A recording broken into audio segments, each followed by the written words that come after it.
ஆழ்கடல் மீன்பிடி அதிகளவில் மேற்கொள்ளப்படும் மாவட்டங்களில் அம்பாறை மாவட்டமும் ஒன்று. ஆனால் இங்குள்ள மீனவர்கள் பல்வேறு சிரமங்களுக்கு மத்தியில் தமது தொழிலை முன்னெடுத்து வருகின்றனர். இந்த போட்டியாட்டம் எங்களுக்கு இல்லாததால இந்த பகுதி மக்கள் நாங்கள் இந்த தொழிலை செய்யறதுக்கு மிச்சம் கஷ்டப்படுறோம். அது பெருமா வராதான்னு சந்தேகம். கல்முனை, சாய்ந்தமருது, மாளிகை காடு போன்ற பிரதேசங்களில் ஆழ்கடல் மீன்பிடியில் ஈடுபடும் மீனவரே அவர். இவரை போன்ற மீனவர்களின் உழைப்பிலேயே சுமார் 2000 வரையான குடும்பங்கள் தமது ஜீவியத்தை கொண்டு நடத்துகின்றனர். இவ்வாறான நிலையில் ஆழ்கடல் படகுகளை நிறுத்துவதற்கான இறங்குத்துறை ஒன்று இல்லாமையினால் மீனவர்கள் தொழில் ரீதியான பல சிரமங்களை எதிர்நோக்கி உள்ளனர். இறங்குத்துறை இல்லாமையினால் சுமார் 700க்கும் மேற்பட்ட படகுகளை கடலிலேயே நிறுத்தி வைக்க வேண்டிய கட்டாயம் இந்த பகுதி மீனவர்களுக்கு ஏற்பட்டுள்ளது.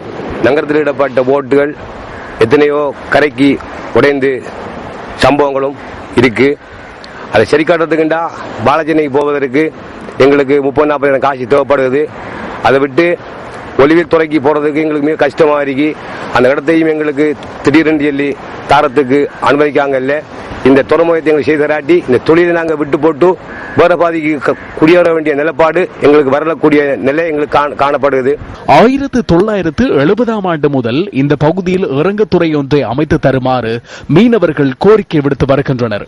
எனினும் இன்று வரையில் அதற்கான எந்தவித தீர்வுகளும் பெற்றுத்தரப்படவில்லை என்பதே இந்த மீனவர்களின் குற்றச்சாட்டாகும். இறங்கு துறை ஒன்று செய்துகாரண்டு இந்த 70ஆம் ஆண்டிலிருந்து வந்த அரசியல்வாதிகள் அத்தனை பேரும் எங்களுக்கு செய்து தார என்று இதுவரையும் எங்களுக்கு செய்து முடியல. எங்களுக்கு ஒரு போட் ஒன்று ரிப்பேர் செய்யணும் சொன்னா 20,000-30,000 பணம் செலவழிச்சு தான் நாங்க அங்க பாலச்சேனையில கொண்டு போட்டு அந்த செலவு செய்து அங்க அதை கொண்டாந்து திருப்ப சாய்ந்து வருது கல்முனையில நாங்க அந்த போட்டை கட்டி நாங்க அந்த தொழிலை நாங்க செய்து கொண்டிருக்கிறோம்.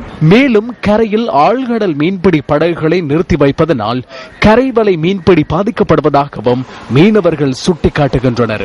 போட் இருக்கிறதாலே எங்களுக்கு கரைவலை போடையிலாம இருக்கிறது. வளைஞ்சா வலை வீகிறது. ஒரு வளைஞ்சிருக்கிற போட்டு ஒன்றும் தொழிற்சி பெரிய கரிதாரிக்கு எங்களுக்கு. இந்த மீனவர்களின் கோரிக்கைகள் இன்று வரையில் செவிடன் காதில் ஊதிய சங்காக மாறியுள்ள நிலையில் இனியாவது தீர்வுகள் வழங்கப்படுமா?